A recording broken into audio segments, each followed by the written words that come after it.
Usted va a un hotel de Pedernales y quien le abre la puerta o quien lo recibe es un nacional haitiano. Usted va al parque de Pedernales y cuando usted se sienta en uno de esos banquillos que están allí, usted se sienta al lado de un nacional haitiano. Pero la situación actual de Haití es preocupante, ya prácticamente están al borde de un colapso.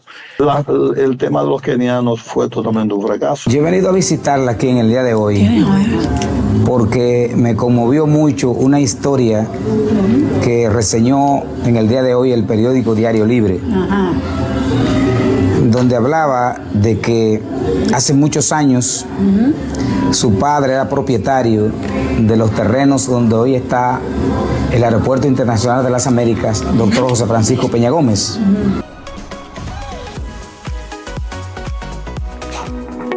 Señoras y señores, muy buenos días. Nosotros estamos altamente complacidos de tener la oportunidad de reunirnos con ustedes en este encuentro diario para hacer un recorrido de 2 horas de análisis, de comentarios y entrevistas con los temas más impactantes, los temas que más importan a la República Dominicana y al mundo.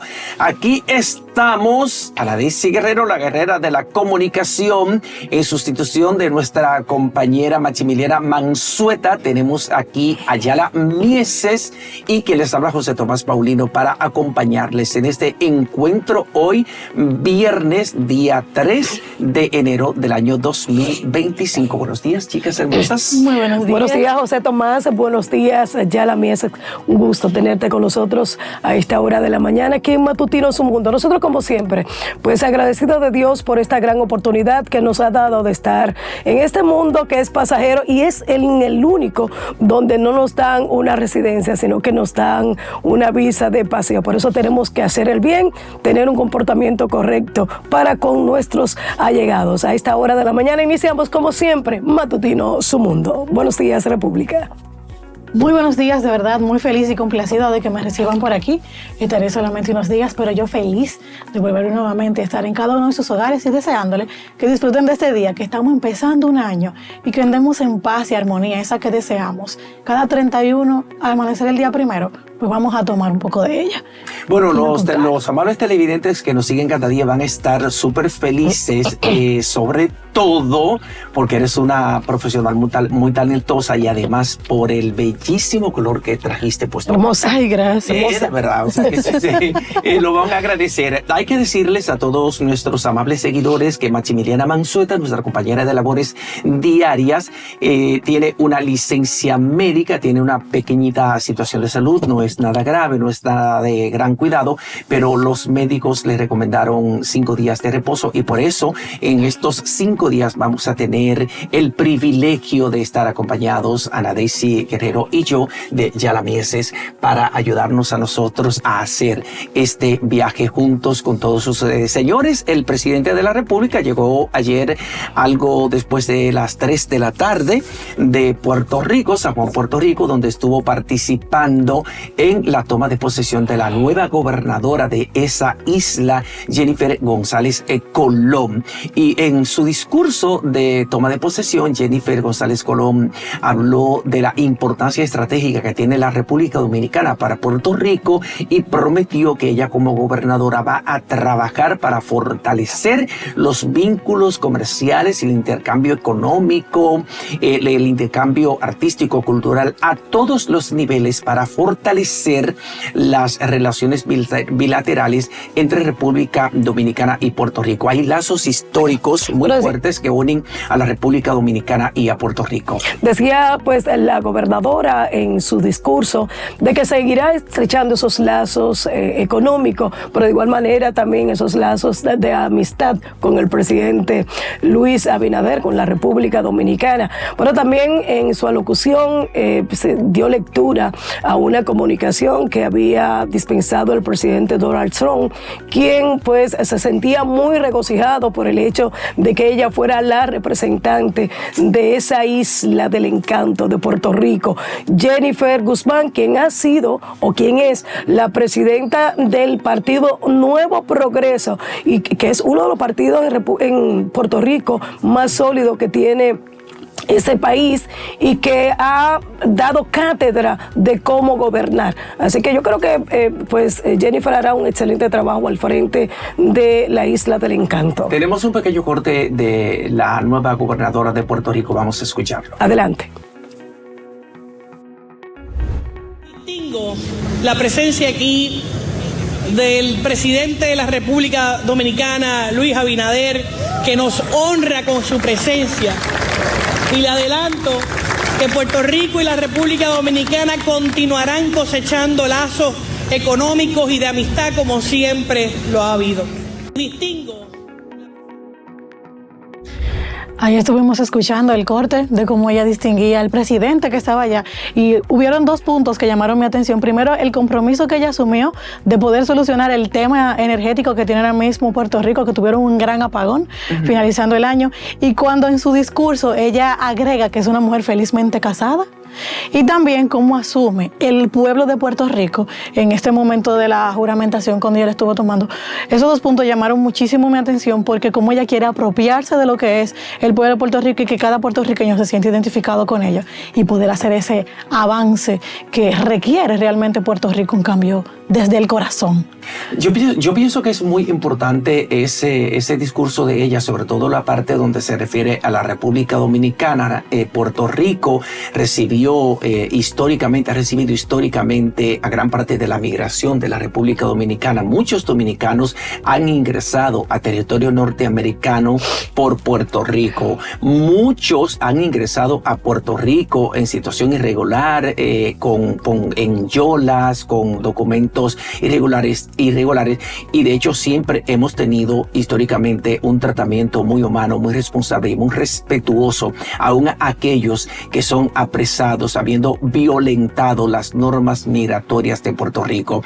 Entonces eso de que la nueva gobernadora haya hablado de su disposición de trabajar por fortalecer los vínculos y las relaciones a todos los niveles con la República Dominicana es un hecho que nos debe llenar a nosotros de satisfacción y de orgullo, y el hecho también de que haya distinguido la presencia del presidente de la República, Luis Abinader. Aquí ya en nuestro territorio hay un tema que también debemos tocar y es la llegada de un nuevo crucero al puerto de Cabo Rojo. Eso hay que felicitarlo. Tenemos que aplauso por eso para el país. Es el nuevo punto, el nuevo destino turístico que estamos desarrollando en la República Dominicana con esa alianza estratégica del sector privado y del Estado trabajando de manera mancomunada para hacer de Cabo Rojo, para hacer de Pedernales el nuevo punto luminoso del buque insignia de la economía dominicana, que es el turismo. Recuerden que cerramos el 2024 con un total de 11 millones de turistas que vinieron a la República Dominicana. Ese visitante no residente número 11 millones fue recibido con una ceremonia solemne, con mucha alegría, encabezada por el ministro de Turismo, David Collado. Es un ciudadano dominicano que reside en Canadá desde hace muchos tiempos, es también ciudadano canadiense, y yo pienso que es una noticia muy alentadora el hecho de que tengamos la llegada de este crucero, el barco Holland American Line Rotterdam, que trajo a Cabo Rojo 2.593 visitantes y 976 tripulantes a bordo. Cuando llega un crucero con más de 3.000 personas entre turistas y tripulación, estamos hablando de la posibilidad de dinamizar la economía, el comercio, todo el movimiento económico de ese lugar. Hablamos de Pedernales, hablamos de Cabo Rojo. ¿Por qué? Porque esas son personas que van a bajar a las diferentes tiendas, a los gift shop, a los restaurantes que estén por ahí, a los comedores, porque hay gente que prefiere ir a un comedor para tener un vínculo, una interacción más cercana con la gente. Es gente que viene a consumir lo nuestro, que viene a gastar gastar dinero, pero además, cada detalle que compran en la República Dominicana es un símbolo que se llevan a su país de lo que producimos aquí, del talento y la creatividad de nuestros artesanos. Claro. Se llevan el sabor contagiante de nuestra gastronomía, ¿Sabe que es diversa y es riquísima. Entonces, es tan importante eso, la llegada de un nuevo crucero a Cabo Rojo, a Pedernales, porque además es una señal, es una garantía de que ya Pedernales está colocada como ciudad, como provincia, en la ruta del progreso y del bienestar económico a través del desarrollo del turismo. Mira, yo creo que eso hay que aplaudirlo, porque Pedernales es todo un mundo por descubrir, un punto turístico muy importante de la República Dominicana, y esta noticia de esta llegada de más de 3,000 personas, estamos hablando de 2,593 turistas más los tripulantes que van a arribar a esa demarcación, dinamizando, como tú decías, José Tomás, a la economía de una de las provincias del país carentes de recursos económicos en la República Dominicana. Yo creo que eso va a invitar también a los lugareños, a los empresarios, al mismo gobierno a realizar grandes inversiones para seguir explotando el turismo, que representa pues la columna vertebral de la República Dominicana. Enhorabuena, pues este gran recibimiento de cantidades de turistas que van a arribar pues a Pedernales, que no será el primero, sino que ya el presidente también anunció que en los próximos días llegará otro crucero al país. Ana, es el primero que estamos recibiendo ahora en República Dominicana. Se marca un precedente con ese crucero. Tomando en cuenta que es el primero que estamos recibiendo en República Dominicana, y que el presidente ayer hizo su tweet haciendo esta publicación de lo feliz que se siente. Y hace tiempo se está haciendo una inversión por esa zona, hace varios años, para realmente adecuar esa zona para que los turistas puedan ir. Y es totalmente diferente. Una de las cosas que llevamos en República Dominicana es que tú te vas al sur y ves una playa, un mundo distinto hacia otras zonas. Y me alegra muchísimo, yo que en algún momento viajé muchísimo a esa zona del sur, ver las carencias que hay, y esto le va a llevar una economía, un cambio realmente económico a toda la zona sur, desde esa zona de Pedernales. Sí, yo pienso que es importante hablar del sur, comenzando por Pedernales, porque tradicionalmente, históricamente, ha sido la zona más olvidada de la República Dominicana, el sur de la República Dominicana, y casi en todos los países. Bien lo dice también la canción aquella de Si el norte fuera el sur. En casi todos los países, la zona sur es la más empobrecida, la más olvidada, la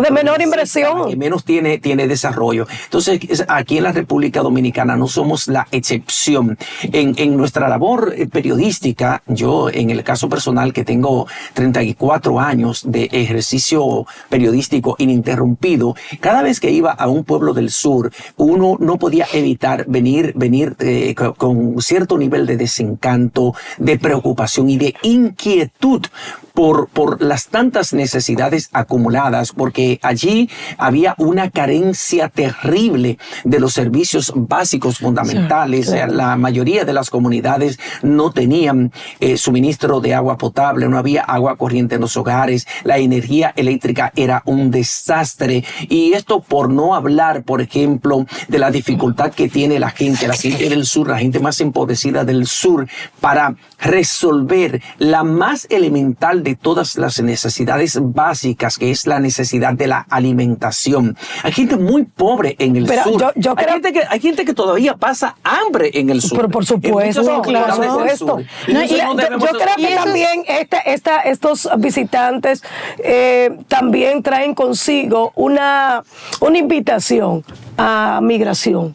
Señores, es que en Pedernales usted no sabe diferenciar el haitiano del dominicano por la cantidad de nacionales haitianos que están residiendo en Pedernales. Usted va a un hotel de Pedernales y quien le abre la puerta o quien lo recibe es un nacional haitiano. Usted va al parque de Pedernales y cuando usted se sienta en uno de esos banquillos que están allí, usted se sienta al lado de un nacional haitiano. Usted se va a Bahía de las Águilas, que hay que destacar los puntos atractivos que tiene la provincia de Pedernales, como lo es Bahía de las Águilas, una de las mejores paradisíacas playas que tiene la República Dominicana. También un punto atractivo que es el hoyo de Pelempito. Eso es un lugar fascinante, impresionante. Eso es como usted ir de lo árido a lo frío y ver ese contraste, disfrutar de ese contraste, que eso es algo impresionante. Pero también ahí en Cabo Rojo, Pedernales tiene muchos puntos que podemos disfrutar del mismo, pero también pues tenemos que actuar con mucha responsabilidad,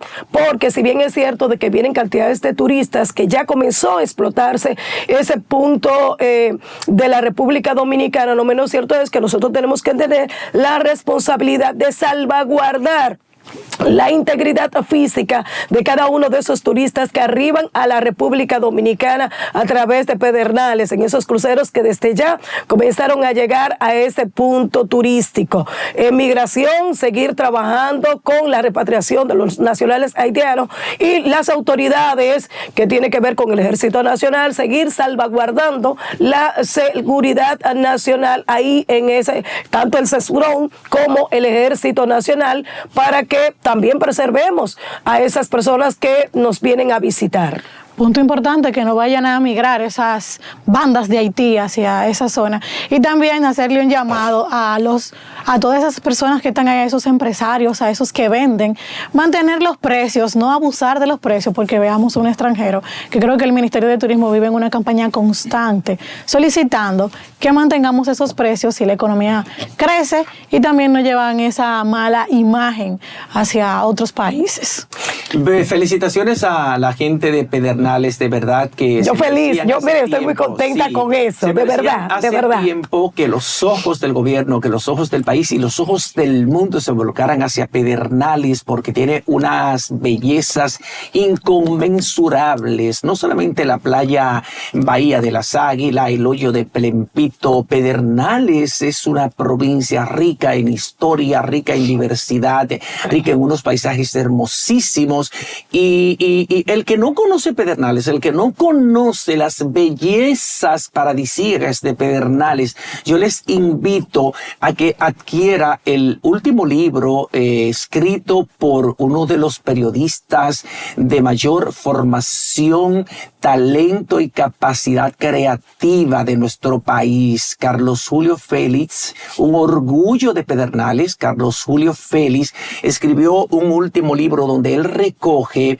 los monumentos históricos más importantes, los paisajes más impresionantes de Pedernales, y es como presentar a Pedernales en imágenes exquisitas, fotografiadas, todos esos lugares, todos esos espacios con un criterio artístico y estético de primer nivel, de máxima calidad. Entonces, el que no conoce las bellezas de Pedernales puede adquirir ese libro de Carlos Julio Félix y va a tener la tentación de ir a visitar a Pedernales y disfrutar de todas esas bellezas. A propósito del maestro Carlos Julio Félix, que es emblemático, es un ícono de Pedernales, hijo de esa hermosa provincia, queremos externar nuestra solidaridad para con él por el fallecimiento el pasado fin de semana de su madre. Así que, maestro, estamos con usted, nuestras condolencias de este matutino Su Mundo. Miren, en otro tema, y esta es una información pública que debemos como medio de comunicación transmitir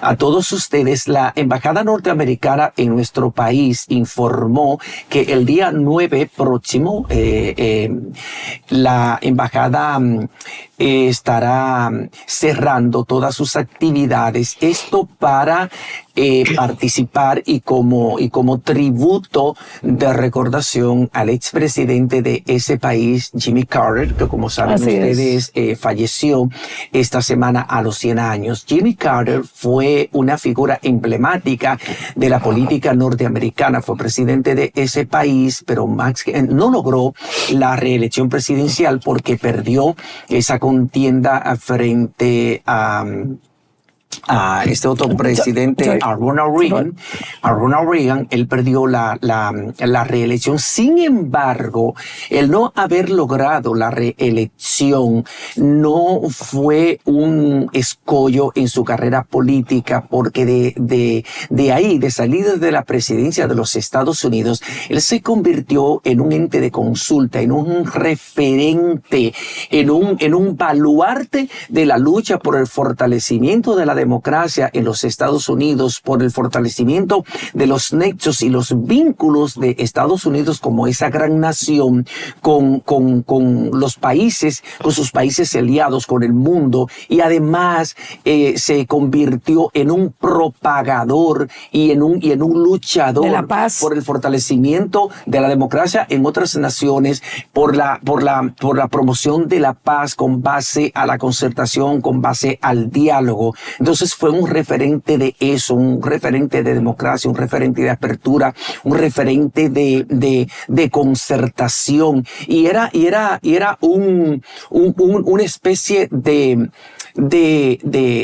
ente de consulta a donde todo el mundo tenía que ir a abrevar, a obtener información, a obtener opiniones y orientaciones sobre los más importantes temas de la política, de la economía, de la geopolítica, de la política exterior de los Estados Unidos y del mundo. Destacar también que luego de ser presidente de los Estados Unidos hizo grandes aportes. Bueno, los homenajes póstumos que se le estarán realizando a Jimmy Carter iniciarán pues este sábado 4. El homenaje oficial de 6 días comenzará este sábado 4 de enero, cuando los restos del ex mandatario demócrata serán trasladados en caravana a través de su ciudad natal, ahí en Georgia. También, pues, durante el recorrido, la caravana se detendrá en la granja donde Carter creció. Allí el Servicio de Parques Nacionales hará sonar la campana histórica de la granja 39 veces en honor al lugar que ocupó como el presidente número 39 de los Estados Unidos. Reposó en el centro también Carter, estará reposando en el centro Carter. Los restos serán llevados a Atlanta, donde ya...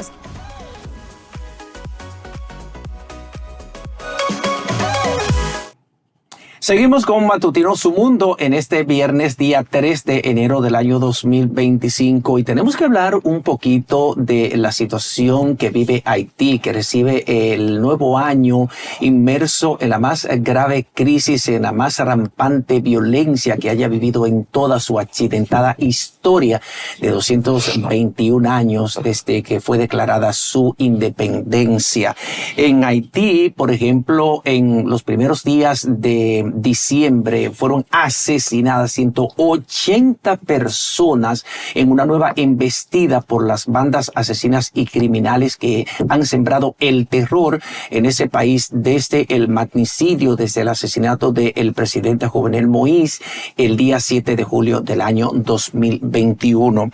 Esta cifra de muertos, de 180 muertos provocadas por la pandilla liderada por Nicanor Micano Altés y sus asociados, que ejecutaron entre el día 6 y 7 de diciembre en la empobrecida demarcación de Cité Soleil en la capital de Haití, Puerto Príncipe, a ese total de personas, una cifra que eleva a 5,000 la cantidad de muertos durante el 2024. Esto de acuerdo a un informe presentado por el representante de los derechos humanos de la Organización de las Naciones Unidas allá en Haití, que presentó un informe con detalles importantes de todas estas masacres y la escalada de violencia y de muertes. Entre las 184 personas que fueron asesinadas en esa masacre,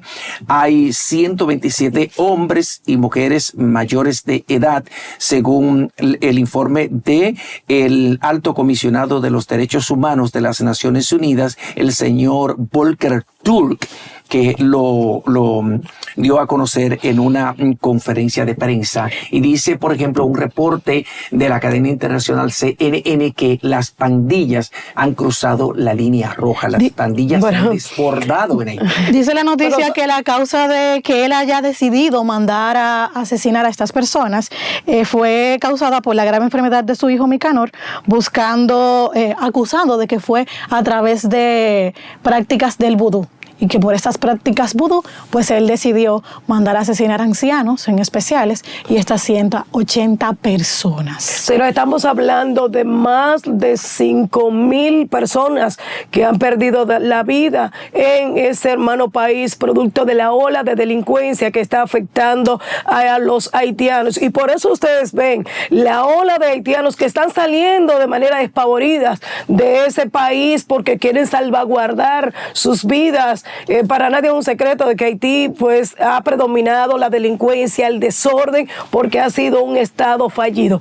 En estos momentos vamos a hacer la conexión. Ya Nicole pues ha estado informándonos de que tenemos al vicealmirante Luis Félix. Vamos a hacer la conexión para que hablemos de este y otros temas más relacionados tanto a Haití como temas internacionales que tienen que ver con Donald Trump. Vamos a ver si lo tenemos en línea.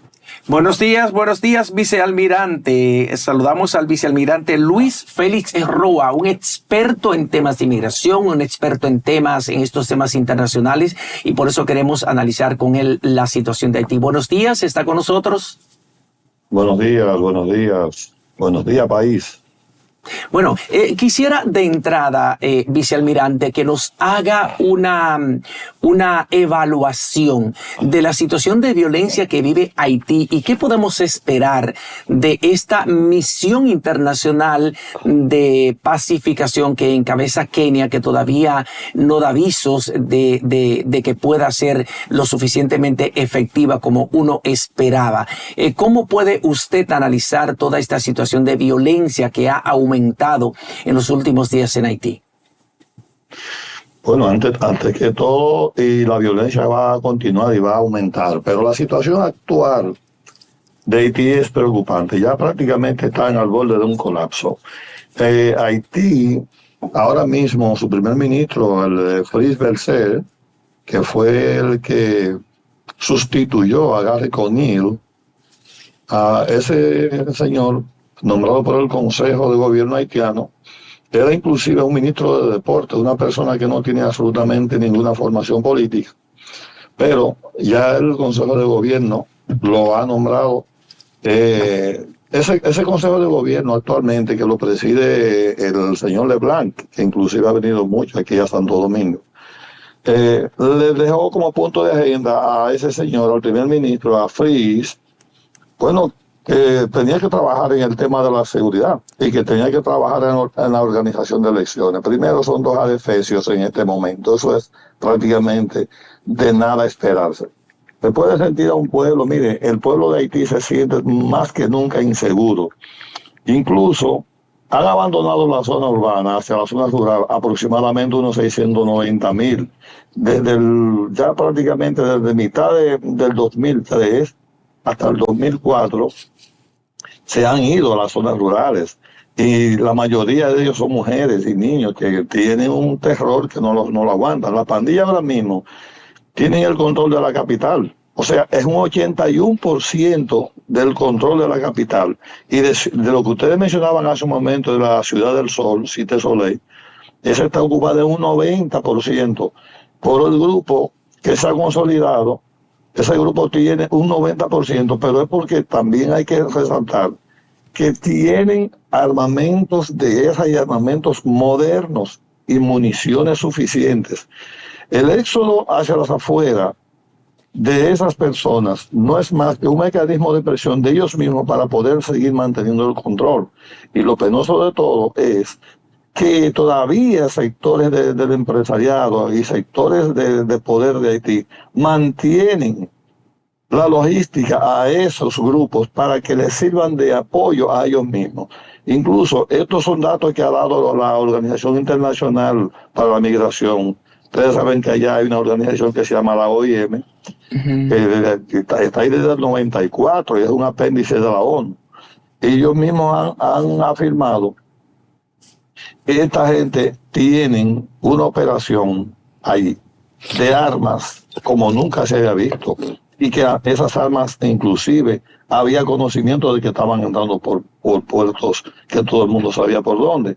Estamos hablando de 13,000 personas mensual que se están yendo hacia la zona rural.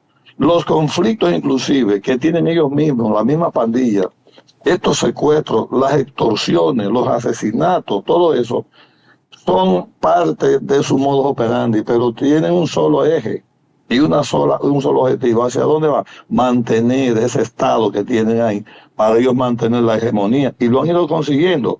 Inclusive hay algo más importante que señalar, señores: la ayuda humanitaria, las ayudas humanitarias que están llegando, que no han parado de llegar, inclusive de países como Brasil y otros países, Canadá, Estados Unidos, incluso parte de Europa, no le están llegando suficiente. ¿Por qué? Porque las mismas pandillas están exigiendo lo que yo le he denominado un peaje en naturaleza. Es decir, ustedes van a entrar a esa ayuda o le van a llegar a la población, pero ustedes tienen que darnos a nosotros por lo menos un 50% o un 60% de esa ayuda, o no entran. Vicealmirante. A su orden. Sí, ¿cuál es la expansión de la ola de violencia que hay con respecto a los pandilleros, específicamente en Puerto Príncipe?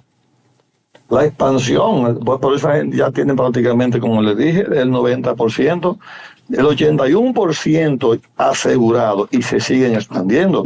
Y no ha habido forma, porque tal como ustedes hablaban hace un momento, el tema de los kenianos fue totalmente un fracaso. Se esperaba inclusive, esa era la esperanza.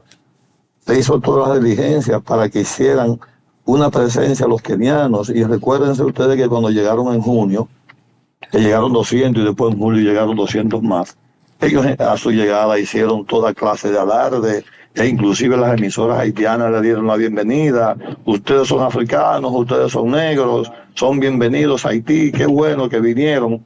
Y ahora mismo también esa esperanza la han perdido, porque absolutamente no han hecho nada. Y las mismas tropas kenianas están disgustadas porque la ayuda no le está llegando, su sueldo no se le ha dado, y esos son gente que también tienen su familia en Kenia.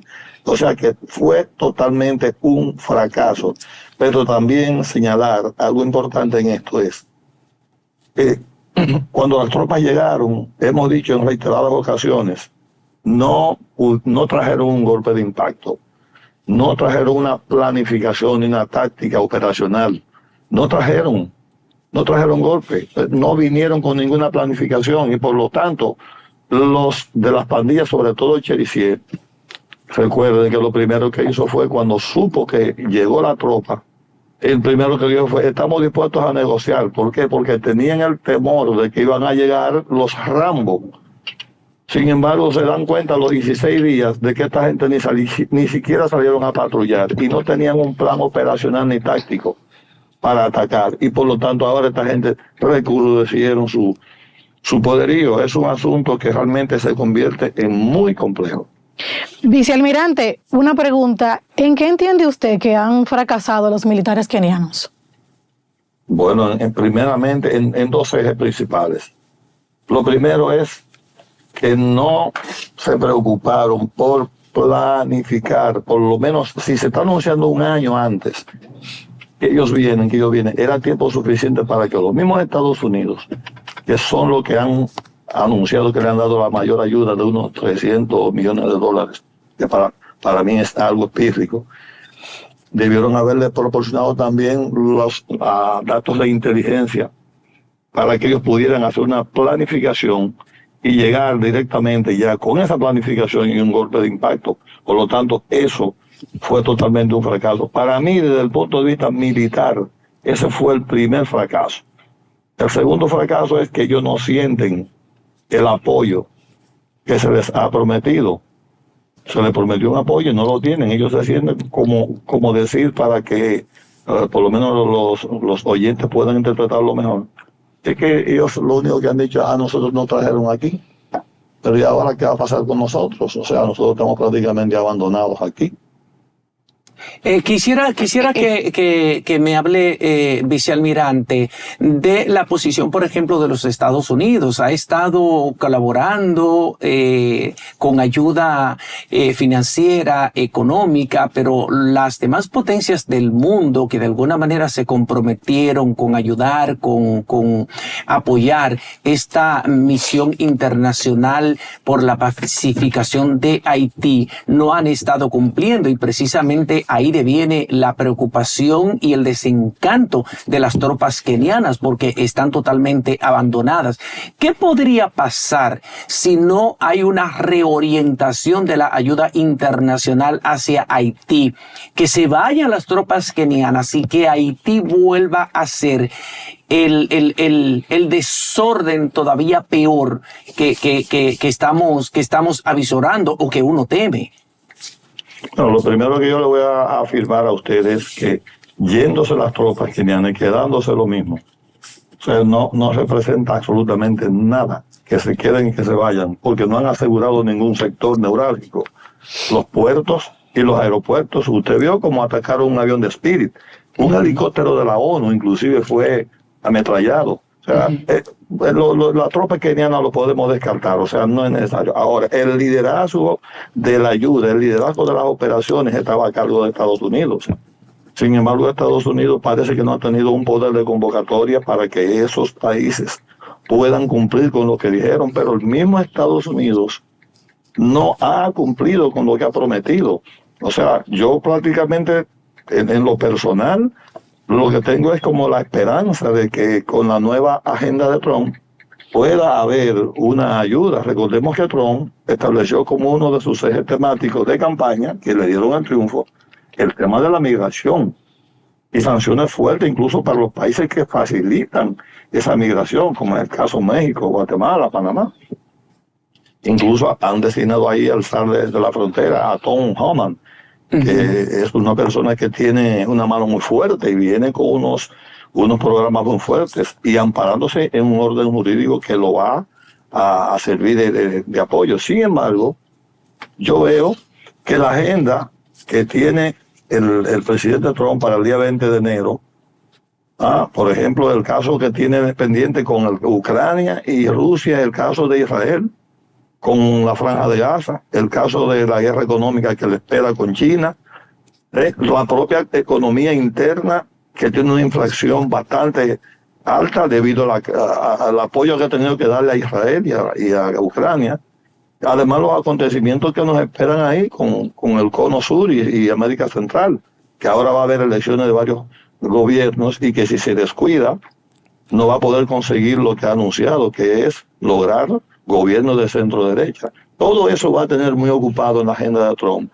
Y ojalá, es la única esperanza que particularmente yo en lo personal tengo, es que la presidenta, doña Claudia, pueda jugar el papel que estamos esperando para que en las negociaciones, como es un tema de migración y él lo prometió, ojalá que en esa agenda ella pueda incluir el tema Haití y pueda decir, bueno, ustedes necesitan que yo los ayude, yo voy a frenar aquí, vamos a hablar de aranceles, vamos a hablar de eso, pero incluyen estos países también para estabilizarlos, de tal forma que yo pueda cumplir contigo con lo que me estás diciendo y ojalá se le ocurra incluir Haití. Vicealmirante, entonces, eventualmente, la realidad de Haití, ¿cómo pudiéramos nosotros ver realmente ese impacto, ese cambio desde el gobierno del Trump? Porque acabamos de ver que ya hubieron varios intentos y no se vio ese progreso. Entonces, ahora, Haití directamente, ¿cómo entiende usted que pudiéramos ver ese cambio? Bueno, Haití, yo reitero otra vez, ojalá que con los pronunciamientos que Trump hizo en campaña, que no son muy esperanzadores, para mí yo lo veo como una fortaleza, porque acuérdense que él llegó a decir incluso que los haitianos comían mascotas y en un momento inclusive llegó a decir, y excúsenme la palabra, ese es un país de mierda, llegó a pronunciarlo. Ojalá que ahora él pueda liberar mejores fondos, no sé de dónde lo va a sacar con tanto eso, pero liberar los fondos de tal forma que Haití pueda mejorar y crear un ambiente y también conseguir que las Naciones Unidas aumenten presencia ahí, porque las Naciones Unidas se han mantenido tímidas. Ojalá, Sí. yo tengo la esperanza de que él en esas negociaciones por lo menos va a comprometer a las Naciones Unidas de que tienen que mandar más personas, involucrarse más, crear un ambiente más o menos seguro y crear un ambiente propicio para elecciones e imponer ahí después de eso a un presidente y respaldarlo, porque el problema es que los golpes de Estado en Haití es como amanecer aquí bebiendo café. Esa es la pura realidad. Luis, ¿cuáles son las principales limitaciones que tienen los policías de Haití para contrarrestar esta banda de delincuentes, estos pandilleros que están azotando a ese país? Lo primero es el alto índice de corrupción que ellos mismos tienen, que están involucrados ellos mismos con los pandilleros, ellos mismos están, es lo primero. Lo segundo es el número de ellos no es suficiente, si así lo fuera, no son suficientes tampoco. Y lo otro es también que no existe un liderazgo. Cuando no hay liderazgo, no hay cosa peor en un conflicto de esa naturaleza, cuando no hay un liderazgo, los liderazgos están dispersos, inclusive no tanto en el Estado fallido, para mí Haití no se le debe llamar un Estado, es una nación. Esa nación no tiene un liderazgo con quien hablar, un liderazgo a quien responderle, y la policía lo que está diciendo aquí es sálvese quien pueda, vamos a subsistir, pero no están identificados con la causa original de eso. Por ahí no piense nadie que policía va a hacer absolutamente nada, que no sea seguir con la corrupción que llevan y tratando de sobrevivir, porque si así no fuera, la policía también hubiese sido erradicada por esos grupos que a cada rato le queman cuarteles y hasta la residencia del jefe de la policía la quemaron. Ellos están en contubernio también, no tenga duda de eso. Y cuando usted hablaba ahorita, vicealmirante, de que lejos de tener el apoyo a las bandas asesinas y criminales que dominan Haití, que dominan, como usted bien ha dicho, casi el 90% de la totalidad de su territorio, en estos días estuve hablando con algunos historiadores y ellos dicen que el liderazgo político y empresarial de Haití es el responsable de haber permitido, auspiciado el surgimiento y la creación de esas bandas, porque como en Haití había una situación de tanta inseguridad, cada dirigente político, cada presidente, cada empresario buscaba una banda especializada para que lo protegiera, le protegiera su vida, protegiera sus propiedades, pero esas bandas se fueron quedando organizadas. Cuando salía ese presidente del poder, esa banda se quedaba operando, se quedaba con las armas que ya había recibido y seguía recibiendo armas, porque es un secreto a voces que a Haití ha entrado toda la cantidad inimaginable de armas de alto calibre, de armas de guerra, como usted bien ha dicho, y que han entrado básicamente a través de Miami. Y algunas desde la República Dominicana también ha sido denunciado eso. Entonces, la clase política de Haití, la clase empresarial de Haití, la oligarquía de Haití, tiene una gran responsabilidad con ese caos generalizado que vive Haití. Yo me atrevo a decirlo. Primero es que ha sido nuestras afirmaciones en todas nuestras intervenciones que hemos hecho. Esas han sido nuestras afirmaciones. Eso es correcto. Y voy más lejos. Usted ha sido inclusive gentil con decir que los empresarios y los grandes oligarcas haitianos tienen parte. Ha sido gentil. Ellos han sido los diseñadores de eso. Ellos han sido los diseñadores de la desaparición física de su presidente. Porque ese presidente en una ocasión, quizás unos 4 o 5 meses antes, según mis apuntes, fue una de las personas que primero hablaba de que el tema del combustible, el tema del gas, el tema de otras empresas, él iba a ser directamente ya controlado por el Estado, incluyendo el sector agrícola que ellos tienen. Y eso no gustó. Fíjese que cuando llegan los colombianos, supuestamente, y eliminan físicamente a Moñiz, no hubo hasta el día de hoy ningún tipo de identificación de los intelectuales, sino solamente de los materiales, y eso ha quedado difuso. Estoy totalmente de acuerdo con eso, que es esa estructura mafiosa de alto nivel de Haití la que todavía está amparando a esos grupos, porque ellos no iban a poder soportar sin una buena logística, no solamente con lo que le dije del peaje en naturaleza que le quitan a las ayudas humanitarias, sino también en efectivo. ¿De dónde sale ese dinero para ellos mantenerse? ¿Por dónde lo consiguen?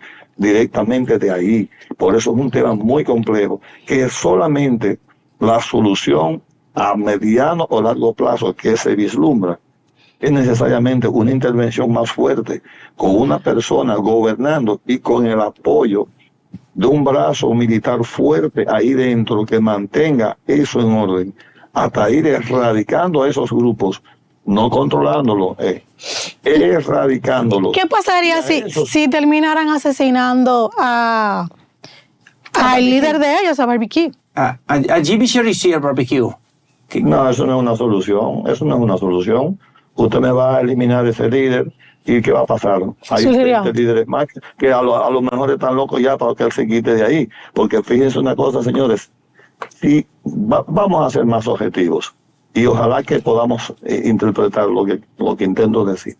Ustedes no se están dando cuenta que, por ejemplo, en el caso de Israel o en el caso de Irán, con la muerte del presidente de Irán que de un helicóptero, o por lo menos la caída del de Siria, ha habido un grado de inteligencia tan preciso para poder eliminar los principales líderes, sobre todo lo de Hamas.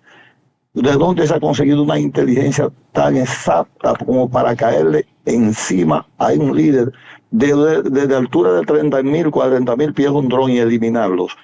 Y estamos hablando de una persona de quinta categoría como líder, comparado con la gente de Medio Oriente. Usted me va a decir que no hay un servicio de inteligencia más grande que el de Israel, que es Estados Unidos, para poder identificar todas esas células y en un plazo no mayor de 5 o 6 meses, acorralarlos y erradicarlos. Eso es un asunto de voluntad de los líderes. Voluntad que no hay ahora, no la hay todavía. Y ese líder que ustedes están viendo ahí tiene en parte el apoyo de un liderazgo internacional que necesita que esté ahí por el momento para ejercer ese tipo de presión en lo que se logran otros objetivos. Vicealmirante, el presidente de la República Dominicana, Luis Rodolfo Abinader, pues en coordinación con Migración y otras entidades, iniciaron el gran plan de deportación masiva de nacionales indocumentados, tanto haitianos como de otros países. ¿Usted cree que en el caso de Haití ha surgido su efecto, este plan? Ese plan, por un lado, las publicaciones que tenemos es de 174.000 y que van 10.000 semanal. Eso es lo que yo veo que se publica. Ahora, lo que está viendo la población, lo que siente la población, es que realmente eso no se compadece con la realidad. ¿Hay un control militar en la frontera? Sí lo hay. ¿Hay presencia militar efectiva en la frontera con líderes militares muy competentes? Sí lo hay, pero las migraciones han seguido. O sea, eso no es un asunto que hay que venir de otro lado para verlo. Han seguido. Entonces, ahora mismo, yo entiendo que la política del presidente Abinader debe estar atenta al 20 de enero. Tiene que estar atento a ese discurso del 20 de enero para que pueda entonces reorientar su política. Porque él ha hecho los esfuerzos, no vamos a ser mezquinos. En los foros internacionales se ha expresado muy fuerte, demostró voluntad política, designando inclusive a un vicealmirante, amigo nuestro, que es muy capaz, muy capaz. Pero el país está lleno de haitianos. Pero el país, bueno, entonces me está dando la razón. Sin embargo, ¿qué estamos viendo? Que todavía usted dice, bueno, lo están sacando, pero yo lo estoy viendo que caminan en la calle. Así es. Y se fueron 50. Y de los 50 usted le pone una marquita en la frente, como le pusieron a Caín. Y usted le pone una marquita en la frente y a la semana vuelve y lo ve ahí de nuevo. O sea que yo creo que debemos ser conservadores y esperar al 20 de enero a ver cuál es la postura. Y debe ser inclusive un discurso que con respecto a la República Dominicana debe ser coherente, porque si un eje temático de Donald Trump fue el tema de la migración odiosa y terrible que hay que eliminar, y designó un embajador que es una buena muestra de que las cosas van a ir bien, pues entonces, si él tiene esta política migratoria tan férrea, se supone que a nosotros vamos a recibir esa misma ayuda para hacer lo propio aquí. Cuando usted habla de que anunciamos, por ejemplo, desde el gobierno que iban a deportar 10,000 ciudadanos haitianos o ciudadanos en situación irregular en la República Dominicana, que sabemos que la gran mayoría, el 99.5%, son ciudadanos haitianos y que siguen ingresando a través de la frontera. Usted habla de que hay militares altamente calificados en la frontera, pero la frontera sigue siendo una ventana abierta, una gran avenida para el ingreso de centenares de ciudadanos haitianos hacia territorio dominicano. Entonces, ¿qué es lo que permite ese ingreso? Hay quienes dicen que opera una gran mafia integrada por militares, algunos de alto rango, y ciudadanos dominicanos que son los que manejan el tráfico de indocumentados haitianos. Uno no podría entenderlo de otra manera. Sí, pero mire, en todas partes del mundo las fronteras siempre han sido antros de corrupción. La frontera de México con Estados Unidos, eso es una mafia permanente. Todas las fronteras es una dinámica entre negocio, comercio, modus vivendi, pero también siempre van a existir esas mafias. Eso no puede descartarse nunca. Ahora bien, una cosa es eso y otra cosa es que hemos estado comentando varias veces, reiteradas ocasiones, que hubo un festín con el tema de las visas, sobre todo las famosas visas de estudiantes. Pedimos inclusive en una ocasión que se publicara cuántas visas se habían dado y fue algo escandaloso. Estamos hablando de 120,000 visas se estaban dando y 130,000 visas. En un mes se estaban dando hasta 30,000 visas. Entonces, esa corrupción que había por ahí con esos cónsules, ese festival, usted está viendo muchos haitianos, pero lo está viendo que andan libremente. Usted lo para y le dice, mira, yo tengo una visa.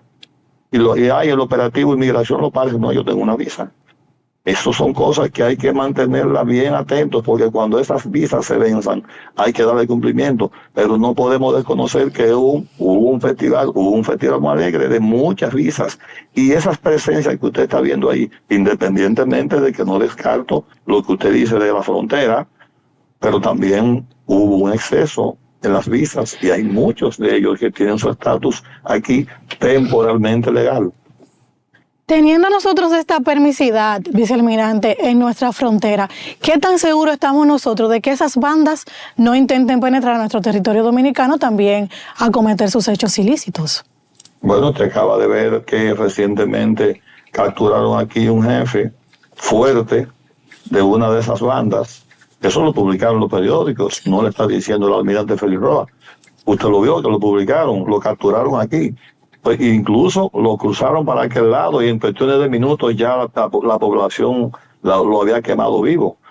Eso significa que sí, que habían vulnerado eso. Incluso llegaron a haber informaciones de que en el 2022 y el 2023, a finales del 23, muchos de ellos consiguieron visa como estudiantes para poder entrar al país. Y están aquí de una manera mansa, tranquila, buscando la manera de sobrevivir aquí.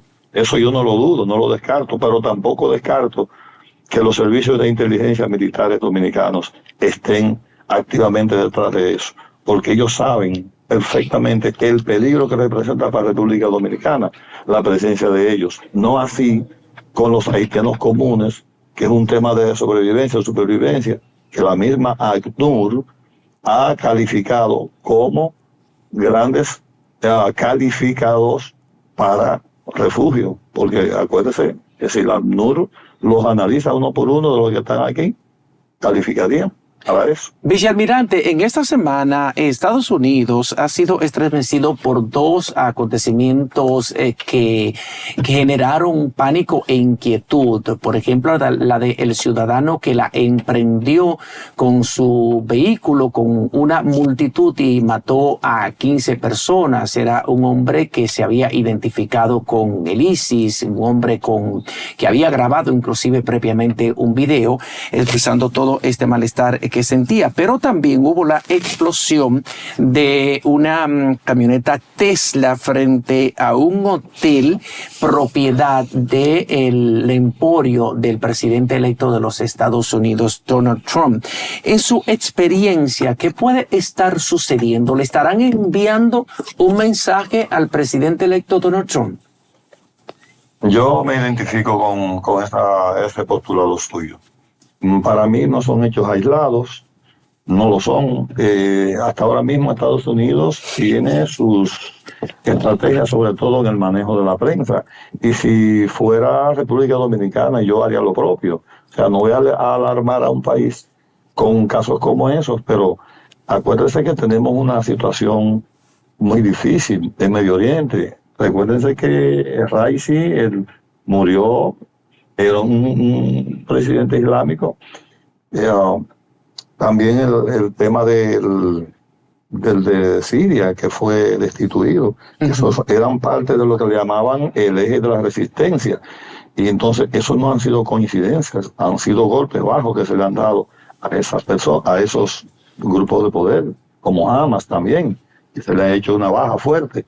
Y eso puede ser que haya sido mecanismos también de presión para que Estados Unidos acepte poner en su agenda el tema palestino, porque si el ataque que se le hizo a Israel a través de ese grupo Hamas era precisamente uno de los principales propósitos de ese grupo, era ese, que se volviera a poner en el tapete otra vez el tema de Palestina, que había sido olvidado. Entonces yo no dudo que el asunto anda por ahí. Sí, porque el presidente Trump, por ejemplo, en su primer mandato, reconoció al Estado de Israel. De hecho, dispuso que la embajada de los Estados Unidos fuera trasladada a Tel Aviv. Entonces, eso de alguna manera es un indicio de cuál podría ser la política de Trump, por ejemplo, en Oriente Medio y de manera más específica con Israel. Tenga pendiente algo, que el presidente casi saliente, el presidente Biden, no le dio seguridad a esos países aliados árabes, no se la dio, fue muy ambivalente en el caso que manejó con Israel.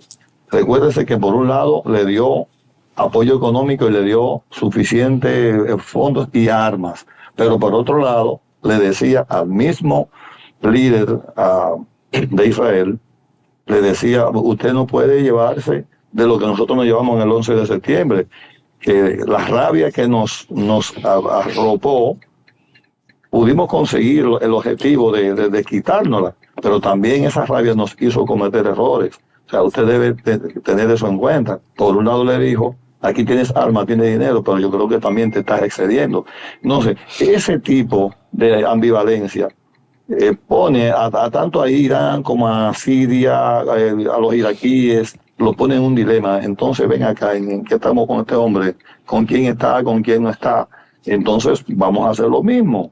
Vamos a hacer lo mismo que hicimos con Israel. Vamos a darle visaje porque para que nos vuelva a poner ahí. Israel, inclusive Netanyahu, está diciendo abiertamente, yo en mi agenda no voy a sentarme a negociar el tema de los territorios, ni del sur, ni tampoco de Franja de Gaza. No voy a negociar eso. Lo mismo que está diciendo de Ucrania, no voy a negociar los territorios que me han quitado. Y todos esos visajes, créase o no, pone en jaque a todos esos movimientos armados que hay, fuertes, radicales, que hay en Medio Oriente, para dar señales de, mira, esto es lo que puede pasar. Tú vas a creer que no va a haber paz, y no la vas a tener la paz si tú no nos pones en agenda. Porque el gobierno que tú recibiste ahora fue un gobierno totalmente incoherente con respecto a la política con nosotros, que no la vemos clara. Eso es lo que yo puedo ver. Vicealmirante, ¿entiende usted con su experiencia, ya que tiene militar y su capacidad analítica dentro de esa área, que la guerra entre Ucrania y Rusia puede haber llegado a su final o está próximo a ello?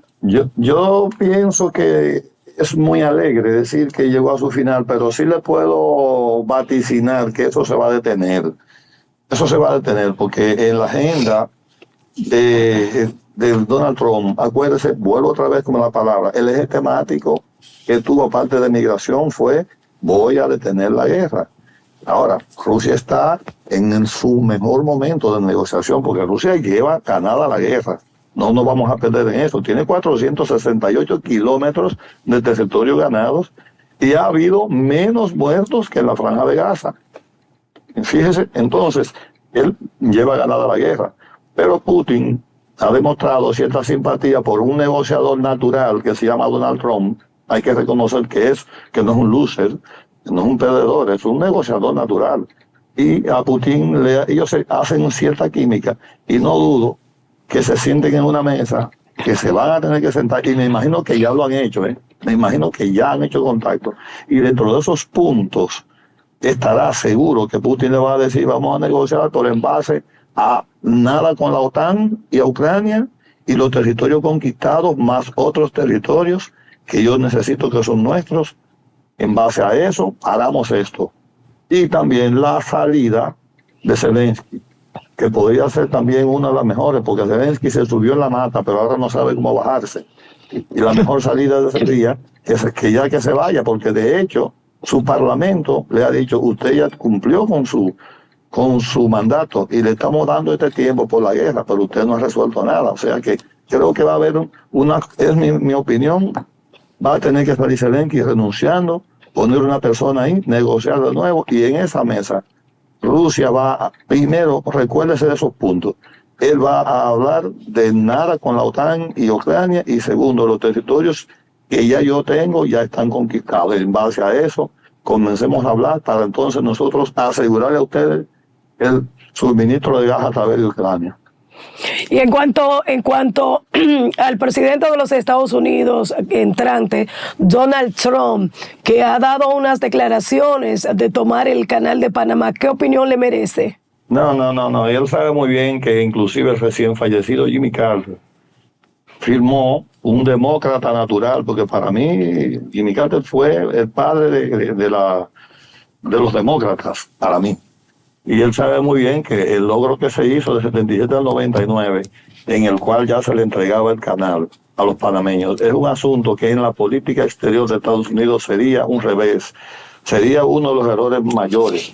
Pero reitero, es un negociador natural, eso es un mecanismo de presión, que no es por el tema de que los buques de guerra que pasan por ahí le están cobrando demasiado dinero.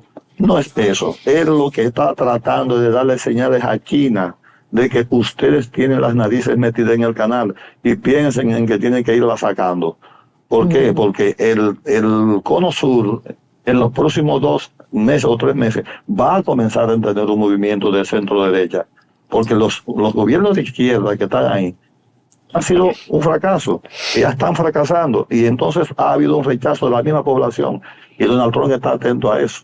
Entonces, si él logra una centro derecha en el cono sur y central, eso le va a ayudar mucho, y él quiere tener más control del canal, pero él sabe que es una utopía política y diplomática querer aspirar al control de Panamá. Él lo sabe, pero está negociando. Pero usted como oficial de la Armada Dominicana, que tiene una gran experiencia en seguridad de puertos, aquí en nuestro país fuimos estremecidos con el decomiso de 9.8 toneladas de cocaína en el puerto multimodal Caucedo. Guatemala, Honduras, dijeron a través de sus presidentes, a través de la Armada y la Marina Mercante, que esa droga no fue introducida en esos 2 países, y de alguna manera nos señalaron directamente a la República Dominicana como el país donde esa droga fue introducida en ese contenedor que iba a ser enviada a Europa. No hay una explicación de cuántos detenidos hay. Inicialmente la la encargada de persecución de la Procuraduría, Jenny Berenice, dijo que estaban investigando a 10 personas, que estaban interrogando a 10 personas, pero aquí no hay un preso, aquí no hay una explicación de nada. El gobierno como tal no se ha referido al tema, el presidente Abinader tampoco. ¿Qué pudo haber pasado? ¿Cómo pudo ser armada una logística para manejar 9.8 toneladas de drogas? Bueno, como dice el refrán, por parte. Mire, en las operaciones portuarias hay demasiado por donde cortar. Los controles portuarios ha sido uno de mis oficios en los últimos años, controles portuarios. Le voy a decir un dato. Mire, cada contenedor tiene una numeración. Esa numeración es el acta de nacimiento de ese contenedor, y en el mundo no, de los millones y millones de contenedores que hay, no hay dos con ese mismo número. Igual que usted con su número de cédula, no hay dos en el mundo con el número de cédula suya. Uh-huh. Entonces, cuando un contenedor sale de un puerto, son 4 requisitos indispensables que se ponen para que no haya problema. Primero, ese contenedor tiene que tener su número claro. Ese número se lleva a un documento que es el Bill of Lading, o lo que le llaman el BL. Uh-huh. Ese documento de embarque, pero también se le pone un cintillo de seguridad. Y a ese cintillo de seguridad, el dueño de la mercancía, si desea, puede ponerle otro cintillo que él paga como un seguro de garantía. Pero el primer cintillo que se le pone, el primer sello, el primer candado que se le pone, se lo pone la autoridad del puerto. Y ese número está en esa acta. Y cuando ese importador o exportador viene a reclamar aquí su contenedor, ya las autoridades de aduanas de aquí saben de quién es eso. ¿Por qué? Porque usted, si usted iba a traer batatas o plátanos desde Guatemala, usted registró eso, y con ese número y con ese número de contenedor, ya yo sé quién es el dueño de eso y por dónde va a venir y quién lo va a reclamar aquí. Todo eso se hace, más en las aduanas modernas como ahora, que trabajamos para eso, para que sea un despacho rápido. Entonces, no es posible que no se sepa el origen con certeza de eso. Primero, no es posible, porque ahora mismo yo le digo a usted un número de contenedor y usted entra a Google y pone ese número de contenedor y le dice, ese contenedor está en África, en la calle está el número 22, se lo dice. Eso por un lado. Por otro lado, hay algo más importante todavía.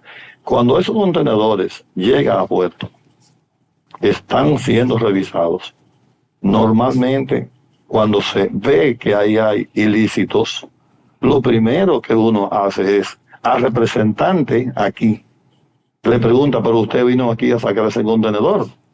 ¿De dónde viene ese contenedor? Mira, usted aquí dice que viene de tal sitio. ¿Y eso? Explíqueme eso. Ah, no, eso no fue lo que yo embarqué. Bueno, pues entonces, si eso no fue lo que usted embarcó, y el país de origen dicen, eso no fue lo que metieron aquí, porque aquí lo que pusieron fueron batatas, y allá dicen ahora que fue eso. Fíjense ustedes en ese dilema. Yo como puerto de origen digo, no, aquí yo lo revisé y él puso batatas. Y el de recibo dice, yo lo abrí y lo que hay es droga. Entonces, solamente nos queda un camino para resolver eso. Desde el punto de vista técnico le estoy hablando, técnicamente hablando. ¿Cuál es? Ese buque hace una travesía, y esa travesía, ese buque tiene un equipo en el puente de mando, en el puente de navegación arriba, en el puente, tiene un aparato que se llama AIS, que significa en inglés Sistema Automático de Identificación. Por lo tanto, ese aparato lo que hace es que describe la travesía que hizo ese barco. Y si llegando aquí yo quiero preguntarle a ese aparato, o dónde fue que vino ese buque, ese aparato de manera reversible me dice toda la travesía, y hasta me dice si se paró en el mar y dónde se paró, porque pudo haber habido un transbordo en alta mar, pero ese aparato también lo dice. Uh-huh. O sea, que hay demasiados medios para saber eso. Y yo aprovecho para decir que realmente, y ojalá que las autoridades, incluyendo a mi amigo, el director de la DNCD, que también es muy competente, el almirante Cabrero y yo, que yo entiendo, y al presidente de la República también, yo creo que llegó el momento de que se satisfaga una intención, un deseo que tiene el pueblo dominicano, y es el que usted planteó. Cada vez que ustedes anuncian que agarraron 600, 800, 1,000 kilos, 1,200 kilos, díganle al pueblo dominicano quiénes fueron, porque hasta el día de hoy no le han dicho, y el pueblo dominicano tiene ese vacío. Te reconozco tu lucha contra la droga, sí. Te reconozco la integridad, sí, te la reconozco. Pero ¿dónde están los culpables de tanta droga que ustedes han agarrado que no han presentado el primero en la prensa? Otro dato, vicealmirante. En ese momento, cuando fue decomisado ese cargamento de 9.8 toneladas de cocaína en el puerto multimodal Caucedo, que es muy reincidente en eso, vino aquí a la República Dominicana el director de operaciones de la DEA con la plana mayor de la Agencia Antidrogas de los Estados Unidos, se reunió con las autoridades de la Dirección Nacional de Control de Drogas y con otros estamentos, y lo único que vimos en los medios de comunicación fue una declaración donde ese señor supuestamente reconoció y alabó la eficiencia de las autoridades narcóticas de la República Dominicana en la lucha contra las drogas. ¿Usted piensa que ese funcionario de tan elevada posición iba a venir a la República Dominicana solamente a alabar y a felicitar a las autoridades dominicanas por su eficiencia en la lucha antidrogas? Mire, eso es lo que yo siempre le he denominado diplomacia de estilo. Normalmente cuando se cierra para tratar casos como eso, es decir, unas conversaciones a esos niveles, a puertas cerradas, salen a relucir demasiadas informaciones neurálgicas para un Estado. Y esas informaciones que se cruzan en el caso del SAR de la droga de Estados Unidos y la República Dominicana, en el cual se habló claro ahí de eso, porque estoy seguro que se habló, mire, esto es de aquí, esto viene por aquí. Es posible que eso sea tan sensible que no ha llegado el momento todavía de decir esto vino por aquí. ¿Por qué? Porque el Estado es muy complejo de manejar y no necesariamente se debe decir inmediatamente, mire, esto fue por eso, porque el impacto que pudiera causar fuera catastrófico. Para mí es como, le voy a poner como un ejemplo que para que la audiencia pueda entenderlo. Es como si yo fuera médico y entro a la sala de operaciones, el paciente se me murió, pero yo tengo la familia afuera esperando. Y cuando salgo, lo primero que me preguntan es, ¿cómo tal? Dígame algo. Yo lo más que le digo, estamos tratando de ver si lo mantenemos vivo. Denme tiempo, pero estamos en eso. Yo lo veo así. Eso para que se más o menos se entienda.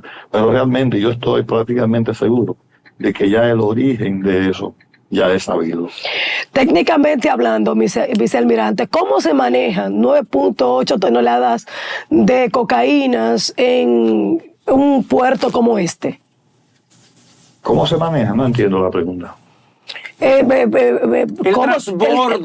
transbordo, por ejemplo, de un contenedor a otro, de un barco a otro, porque usted sabe que el puerto multimodal Caucedo opera como un puerto de transbordo. Hay pequeños barcos que llegan aquí de otros países, traen unos furgones, entonces los trasladan a otros barcos mucho más grandes, por ejemplo, llegan a otros puntos, como Europa. Es la manipulación, vicealmirante. ¿Cómo se manipula tantas drogas? Sí, pero es que el término, permítame corregirle el término porque sé que realmente es un término muy técnico. La palabra no es transbordo, porque Multimodal Caucedo, que es uno de los puertos más eficientes, donde yo inclusive trabajé por casi 4 años en operaciones precisamente de esos controles, sí les puedo decir, mire, no es transbordo, es un puerto de acopio, es decir, un barco viene con 500 contenedores, deja 300 aquí, sigue su travesía, de esos 300 viene un barco más pequeño, coge 100 y se lo lleva a Puerto Rico, el otro viene y coge 50, se lo lleva a Jamaica, es para transbordarlo. Entonces, pero no es la mercancía, es el mismo contenedor. A mí en lo particular lo que me luce es que pudo haber habido un transbordo en alta mar. Es lo que a mí me luce. Abarroarse, o sea, pegarse un barco a otro en alta mar, puede haber sido, se pegó un barco a otro en alta mar, y entonces cambiaron y, ¿por qué no? Falsificando sellos. Puede haber sido que falsificaron el sello. ¿Qué sello tiene puesto? 221410.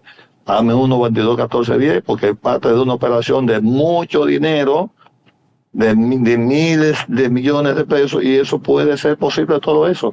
A mí en lo particular, en mi poca experiencia en el área, yo lo más que puedo decir es que puede haber sido un transbordo, pero no creo que Multimodal Caucedo, con tantas cámaras y tantos controles que dejamos ahí, porque yo estuve hasta reciente ahí, hasta finales hasta el inicio de este gobierno, y dejamos controles que todo lo que se mueven ahí en cámara se ve, y hay un centro de monitoreo inmensamente grande y 24 horas.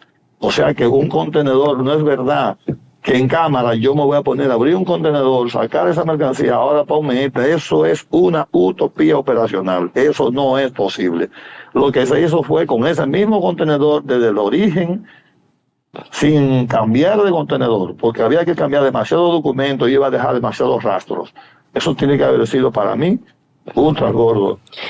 Con respecto a la posición del presidente Luis Abinader en relación a este decomiso de cocaína, esa posición que ha tenido el presidente, ¿qué opinión le merece a usted? Bueno, en ese sentido yo le voy a decir algo. El presidente Abinader ha demostrado, y les reitero, no se puede ser mezquino. Ha demostrado una lucha frontal contra las drogas. E incluso el joven oficial que está dirigiendo la dirección de drogas tiene experiencia en el asunto, pero yo lo conozco en su formación académica, es una persona muy íntegro. Yo pienso que sí, o sea, el presidente Abinader sí ha estado trabajando muy de frente con eso. Una cosa es que el presidente Abinader esté diciendo de frente, como lo está haciendo por ejemplo con la policía, que va toda la semana y se presenta en el Palacio para dar visajes de que estoy aquí, que yo quiero seguridad ciudadana. Y otra cosa es lo que están haciendo los policías en la calle, lo que está haciendo la ciudadanía. O sea, otra cosa es lo que está haciendo un barco en alta mar. Porque díganme, ¿ustedes cómo le decimos al presidente? ¿Usted tiene que ver con eso? No, ya yo le dije a ustedes parte de los mecanismos técnicos, que hay más, del mecanismo técnico para averiguar eso en menos de una semana. Sí, y estoy seguro que ya eso se sabe, que seguramente ya eso se sabe por dónde anda. Ahora vamos a ver cuál será la posición final de un presidente, yo me imagino yo sentado en esa silla, diciendo, oye, pero ¿y es esto lo que ustedes me han traído aquí? Espérense, denme tiempo con eso. Yo me imagino eso yo. Bueno, le agradecemos inmensamente su comparecencia. Gracias por recibir nuestra llamada, vicealmirante Luis Félix Roa. Queremos tenerlo como una fuente permanente de consulta para el análisis de temas militares y de geopolítica internacional. Queremos contar con su colaboración aquí en Matutinos Su Mundo. Por hoy, muchísimas gracias por haber recibido nuestra llamada. Bueno, bendiciones para todos.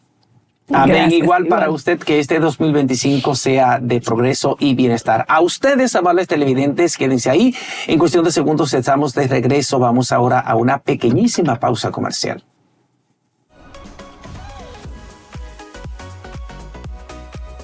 El área. El señor Mire, tomando pastillas y cosas como una cosa loca.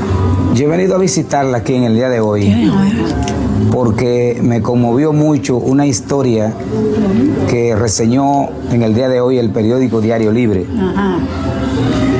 donde hablaba de que hace muchos años su padre era propietario de los terrenos donde hoy está el Aeropuerto Internacional de las Américas, doctor José Francisco Peña Gómez. ¿En qué año fue eso que a ustedes lo desalojaron? Bueno, yo le voy a ser sincera. De decir que tenerlo en la mente no lo tengo, porque es que eso no es cosa de ahora. Y al no ser cosa de ahora, a uno se le olvida. Ya la gente cuando va para viejo o está viejo, no se acuerda por muchas cosas, ¿tú yo? Entonces, ¿Cuántos hijos tiene usted? Seguimos con Matutinoso Mundo. Teníamos imágenes de una reunión del senador de la provincia de San Juan, Félix Bautista, con la señora Eladia Osuna, una señora anciana de 92 años que está reclamando el pago de 85 millones de pesos porque ella dice que es propietaria, que heredó esos terrenos donde está construido el Aeropuerto Internacional de las Américas, José Francisco Peña Gómez, que conocemos como AILA. El senador de San Juan, Félix Bautista, ha prometido ayudar a esta señora a canalizar el pago de esa deuda del Estado Dominicano, y lo tenemos por la vía telefónica para conversar con él de todo este tema. Buenos días, señor senador. ¿Cómo está usted? Buenos días, senador. Buen día. ¿Cómo se siente? Muy bien, muy bien. Gracias por contactarme, por lo menos por la vía telefónica. Lo alcancé a ver de lejos en San Juan. Yo estaba allá para las festividades de Año Nuevo y lo alcancé a ver cuando fui a saludarlo. Ya usted se había marchado del lugar, pero de verdad me dio mucho gusto verlo. Perdóneme. Nosotros, senador, al igual que usted, también nos hemos hecho eco de este caso de la señora Eladia Osuna, que está demandando el pago de 85 millones por esos terrenos pertenecientes a ella, que están ahora mismo siendo ocupados por el Aeropuerto Internacional Dr. José Francisco Peña Gómez. Háblanos un poquito sobre este caso. Bueno, sí, efectivamente. En el año 1955, hace 70 años, el gobierno de Trujillo, a su madre le fueron expropiados sus terrenos, viviendo ellos en esas inmediaciones. El periódico Diario Libre, a finales de diciembre, hizo un reportaje y dio a conocer los detalles de ese caso. Y a mí me conmovió mucho, sobre todo por la edad que tiene la señora, las afecciones de salud de las que padece, la forma donde vive, el lugar donde vive, que teniendo una propiedad, siendo ella la única heredera de esa propiedad, el Estado no haya honrado ese compromiso. No es solamente una culpa de este gobierno, sino de todos los gobiernos que han habido desde Trujillo a la fecha. Pero lo cierto es que a partir del año 2021, cuando el Tribunal Superior Administrativo emitió su decisión y autorizó al Estado Dominicano que le pagaran, la señora no ha recibido su pago. Entonces yo, en solidaridad con ese reportaje del Listín Diario con la señora, fui al Distrito Municipal de La Caleta, del municipio de Boca Chica, la visité en su casa el 31 de diciembre y conversé con ella y conversé con dos de sus hijos al mismo tiempo. Y el Estado debe pagar 85 millones de pesos. Debo decir que no es ella sola la que tiene terreno ahí en el aeropuerto. Ella tiene una parte. La de ella está donde está justo la terminal del aeropuerto. Esos terrenos donde está justo la terminal son los que le corresponden a ellos conforme a la sentencia del Tribunal Superior Administrativo. Entonces lo que hemos hecho es hacer un llamado al presidente de la República, a Jochi Vicente, que ha dicho, el ministro ha dicho que para el año 2026, en ese presupuesto le iba a colocar el dinero en ese presupuesto para pagarle. Entonces yo digo, bueno, pero para el año 2025, para este año, el presupuesto de la presidencia asciende a 37 mil millones. Ese presupuesto del presidente es de libre asignación. Es un presupuesto que el presidente lo utiliza para cuando hay algún tipo de calamidad pública. Por ejemplo, si hay una tormenta, si hay un huracán, si cualquier ministerio le solicita una ayuda adicional a su presupuesto, él se la puede dar de esa partida. Por tanto, si va a recibir 37 mil millones de pesos, no cuesta nada pagarle 85 a esa señora. Es una señora que es hipertensa, que es diabética, que le amputaron una pierna, que está en una silla de ruedas, que perdió la visión y que tiene 92 años.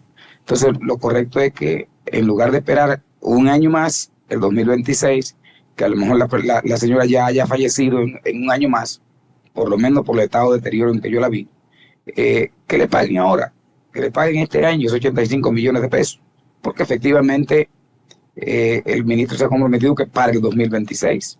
Esa fue la solicitud que le hice al presidente de la República, que yo estoy convencido que él desconoce de ese caso porque son muchos los problemas que tiene un gobierno. Y quise hacer ese llamado en solidaridad con esa señora. ¿Ha tenido alguna respuesta por parte del presidente? ¿O de su gabinete? Bueno, no sé, todavía no sé qué habrá pasado. Yo sí voy a llamar al ministro Vicente, estoy esperando el lunes para llamarlo, visitarlo, hablar con él. No es lo mismo una declaración pública que una visita personal. Así es. Ese fue el compromiso que hice con la señora de visitar a Jochi Vicente para que él se motivara a decir al presidente, mire, es verdad, los fondos que usted tiene, déme ese dinerito para pagárselo a esa señora. Parecería ser, señor senador, que en el gobierno hay el convencimiento de que tal como lo estableció el Tribunal Superior Administrativo, pidiendo en esa sentencia que le paguen a esa señora los 85 millones de pesos por esos terrenos, parecería ser que en el gobierno hay el convencimiento de que efectivamente esos terrenos son propiedad de ella como parte de una herencia, porque recuerde que pasó algo distinto con un grupo de familias que estaban exigiendo el pago de más de 700 millones de pesos por unos terrenos que decían que les pertenecían dentro del Parque Nacional de la Sierra Bauruco, y entonces hubo una sentencia, el Estado recurrió esa sentencia del Tribunal Superior Administrativo ante la Suprema Corte de Justicia, y la Suprema Corte de Justicia revocó esa decisión del Tribunal Superior Administrativo, lo que no ha acontecido con el caso de esta señora. El Estado no ha presentado un recurso de oposición a esa sentencia. Bueno, al parecer, yo no, aunque soy abogado, no participé de ese proceso, de esta decisión de la señora Osuna, pero siempre en esos casos se presentan todas las pruebas.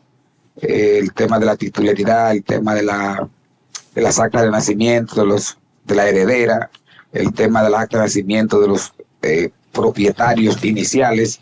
Es decir, hay toda una serie de documentación, de pruebas que se presentan para que el tribunal pudiera decidir y entender que sí, que efectivamente ella era la heredera de su terreno, la dueña de su terreno. Senador, ¿y la señora tiene abogado? ¿Usted sabe? ¿O usted le va a estar asistiendo? No sé, yo no voy a estar asistiendo como abogado, yo simplemente estoy haciendo un acto de solidaridad con ella en mi rol. ¿Pondría a alguien, le asignaría a una persona? En ese acto de solidaridad, ¿usted estaría salvaguardando a esa persona con algún equipo de abogados? No, porque ella efectivamente, cuando conversé con su hijo, me dijo que ellos tenían unos abogados desde hace mucho tiempo trabajando ese tema. Luego uno de los abogados me llamó, hablé con él y me dijo, sí, nosotros tenemos ese caso y le agradecemos que usted por lo menos haya interesado en solidarizarse con esa señora que efectivamente necesita su dinerito y lo necesita ahora.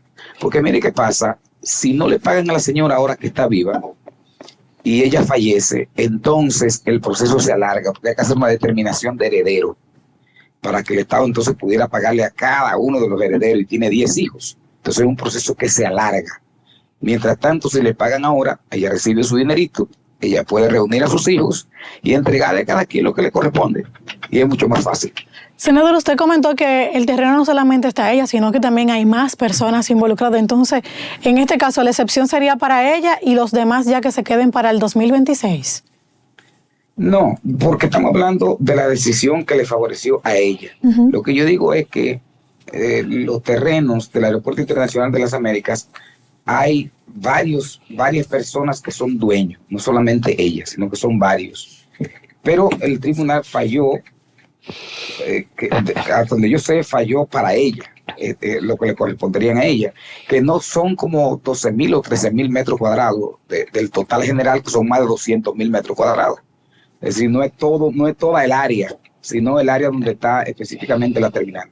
Senador, usted que se ha hecho eco de esta información, muchas personas saben del caso de esta señora que está demandando esos 85 millones de pesos por esos terrenos del Aeropuerto Internacional de las Américas.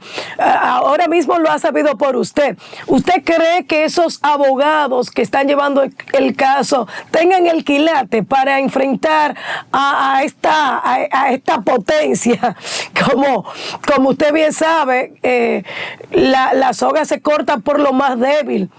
¿O usted estaría de la mano, pues asistiendo, dándole ese respaldo a esos abogados?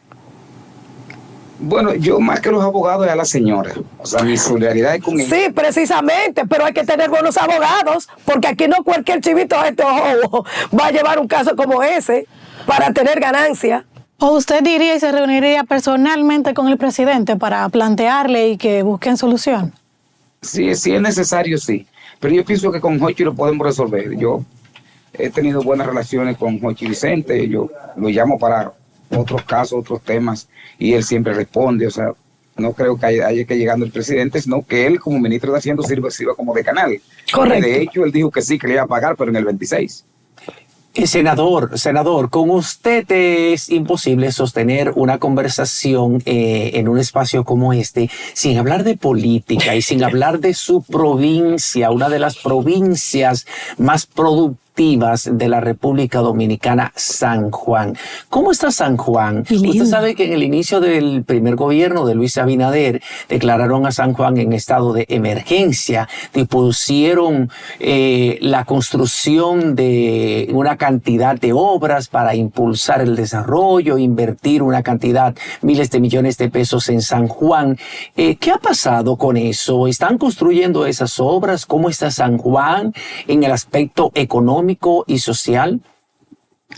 Bueno, en aquel momento cuando se hizo ese anuncio, yo dije, bueno, lo cierto es que en el gobierno de Leonel Fernández y también el de Danilo Medina se hicieron muchas obras en San Juan. Por ejemplo, la mayoría de las carreteras intermunicipales se construyeron todas. La que va de San Juan a Vallejuelo, de Vallejuelo al cercado a las Matas de Farfán, la que va de las Matas de Farfán al Distrito Municipal de Carrera de Yeguas, de las Matas de Farfán al Distrito Municipal de Matallaya, la que va desde el cruce, la carretera Sánchez hasta de Guanito, Huechivo, Arroyo Cano, incluso la de Huechivo hasta Padre Las Casas. Si todas esas carreteras intermunicipales y que van de un distrito municipal a otro, todas fueran construidas. Allá se construyó la Universidad Autónoma de Santo Domingo, a la entrada de la ciudad. Si usted va a la UAS de San Juan, no cree que eso está en San Juan. Eso parece un resort. Sí, eso es la realidad, es la realidad. Es bellísimo. El pueblo de San Juan es muy bello. Y hoy hay 26,000 estudiantes que estudian ahí. Y el centro pasó de un centro a un recinto universitario. Pasar de centro a recinto significa que se dan las mismas carreras que se dan en la sede central. Por ejemplo, allá ya se puede dar medicina, arquitectura, todas las ingenierías. Por supuesto, para poder dar esa carrera faltan los edificios de laboratorio. Eso hay que construirlo porque no están. Mientras tanto, se da premédica. Premédica significa las materias básicas de medicina y luego los estudiantes tienen que venir a Santo Domingo a completar la carrera. Ahora, se da eso porque no están todavía los laboratorios y los maestros que puedan impartir la docencia en San Juan. Pero por lo menos avanzamos de un centro a un recinto universitario que es importante. Por tanto, la mayoría de las obras en San Juan se construyeron en el gobierno del Partido de la Liberación Dominicana. Se hicieron varias presas en distintos municipios de la provincia.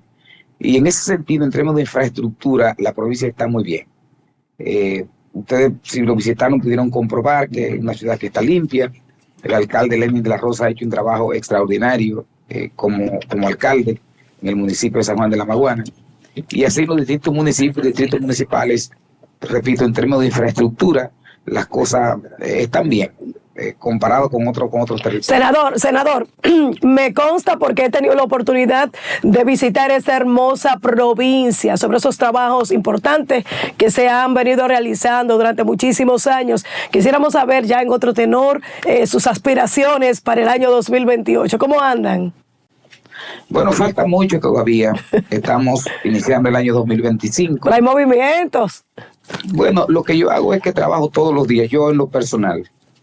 Por ejemplo, ahora yo voy rumbo a mi provincia, rumbo a San Juan. Voy a un sitio que se llama Abra la Yaya, que es una comunidad del distrito municipal de Batista. Precisamente, senador, ahí en Las Yayas, las calles están deterioradas por esa marcación. No, se llama Abra las Yayas. Abra las Yayas. que es diferente a las yayas de Ámbar. ¿Por dónde quedan ahora ok. las yayas, senador? No, Ámbar Las Yayas es una sección de un distrito que se llama Batista, eso es por el Cercado, eso es por allá, por la zona del Cercado, donde se construyeron 86 viviendas, casitas de campo de madera bonitas, como esas que ustedes ven que son a colores. Y entonces hicimos unas gestiones con la Oficina de Desarrollo de la Comunidad, con la ODC, para que nos proveyera la pintura. Y la comunidad puso la Ok. mano de obra Senador. pintando todas esas casitas con pintura de aceite. Casitas pintadas de amarillo, de rojo, de verde, de azul. Y se ve bellísima. Y la misma comunidad está integrada en ese proceso de pintar su casa. Senador, en términos de producción allá, ¿cuál es la proyección que podemos ver en este primer trimestre, ya primer semestre? Porque dentro de las quejas que hubo actualmente, que salió en la noticia, es que la mayoría de los comunitarios se estaban quejando porque no están viendo el flujo económico, pero tampoco tenemos grandes industrias de desarrollo. ¿Hay alguna proyección que usted pueda saber como senador dentro de la zona? Bueno, sabe que San Juan es eminentemente productor de granos, productor de habichuela, productor de maíz, productor de guandul. Eso es lo que esencialmente produce la provincia. En este momento, la mayoría de las tierras están sembradas de habichuelas. Ya prácticamente estamos, eso en enero ahora, comienza la cosecha de las habichuelas en la provincia de San Juan. Y yo personalmente he visto una gran cantidad de producción de habichuelas en la provincia, de extensiones de tareas de tierra sembrada de habichuelas. Esperemos que a los productores les vaya bien, no lo sabemos hasta que no recolecten la cosecha. Pero la verdad es que la provincia tiene un problema, y es que cada año los productores de San Juan se quejan del mismo tema. Es una queja para rotular las tierras, es una queja para conseguir las semillas, es una queja para vender las habichuelas, es una queja para cobrar las habichuelas. Eso es así. Muy brevemente, ¿está definido en la Fuerza del Pueblo que Leonel Fernández será el candidato para el 2028? Bueno, nosotros en la Fuerza del Pueblo, en la dirección política, acordamos no tocar el tema de candidaturas por el hecho de que en este momento estamos concentrados en los temas del Congreso. Tenemos 2 congresos, uno que termina en febrero, otro que termina en abril. Un congreso para modificar toda la parte legal, toda la parte institucional del partido, y el otro congreso es un congreso elector para elegir, como manda la ley de partidos políticos, a los responsables, los presidentes y titulares de secretaría del partido, los presidentes provinciales, los presidentes de los municipios, los miembros de la dirección central, los miembros de la dirección política, serán electos nuevamente por la base del partido, como manda la ley. Entonces estamos concentrados en eso. Luego de eso, que el partido salga fortalecido, entonces se hablará a partir del año 2026 de posibles candidaturas. Eso es lo que hemos acordado, y pienso que eso es lo correcto, que nos concentremos en eso. Muchas gracias, señor senador, por recibir nuestra llamada este viernes, día 3 de enero del 2025. Gracias, y esperamos que pueda estar usted con nosotros aquí de manera presencial en el estudio de Multimedios Su Mundo, en Matutino Su Mundo, en otra ocasión. Bueno, muchas gracias a todos. Saludo a mi amigo Greimer. Gracias, senador. Feliz resto del día, señor senador. Gracias. Y así llegamos al final de esta emisión de Matutino Su Mundo. Gracias a todos ustedes. Les deseamos que tengan un feliz fin de semana. Pórtense bien para que le dejen los Santos Reyes el lunes día 6. Bye bye. Cuídense mucho. Hasta la próxima. Hasta la próxima.